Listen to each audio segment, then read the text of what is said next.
Assalomu alaykum, hurmatli obunachilar. Bugun sizlar bilan bolalarda qabziyat mavzusida gaplashamiz.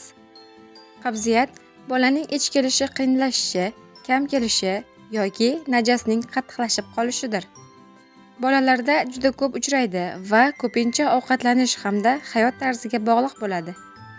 Qabziyat belgilari: haftasiga 3 martadan kam ich kelishi, najasning qattiq va quruq bo'lishi, ich kelganda og'riq, bola ichini ushlab yurishi, qorin og'rishi yoki dam bo'lishi, ishtaha pasayishi, bezovtalik. Qabziyatning asosiy sabablari: noto'g'ri ovqatlanish eng ko'p uchraydigan sabab. Kam tolali ovqatlar iste'mol qilish, fast food, shirinliklar, oq non, chips, gazli ichimliklar. Tolali mahsulotlarni kam iste'mol qilish, sabzavot, meva, ko'katlar, don mahsulotlari. Kam suv ichish. Suv yetishmasa, najas qattiqlashadi. Yozda, isitmada, qusganda suv yetishmasligi bo'lishi mumkin. Ich kelishini ushlab yurish. Ba'zi bolalar maktabda, bog'chada, begona joyda ich kelishini ushlab yuradi. Bu najasning ichakda uzoq turishiga olib keladi.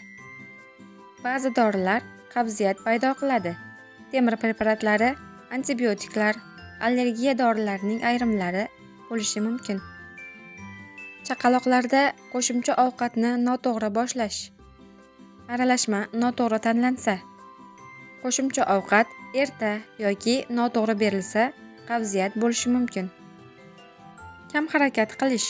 Telefon, planshet va televizor oldida ko'p o'tirish ichak faoliyatini sekinlashtiradi.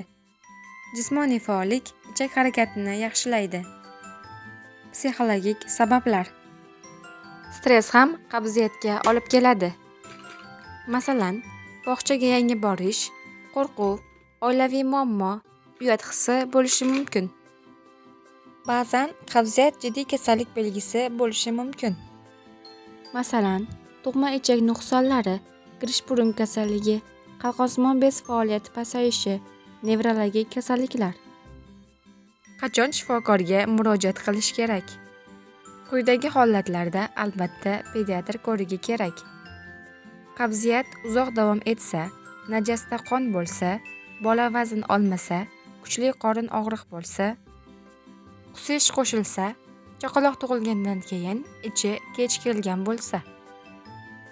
Qabziyatni oldini olish uchun bolaga ko'proq suv ichirish, sabzavot va mevalarni ko'paytirish, harakatni oshirish, ich kelishini ushlab yurmaslik, ovqatlanish tartibini to'g'rilash zarur.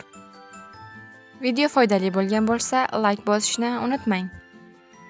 Kerakli tibbiy ma'lumotlar uchun kanalimizga obuna bo'ling.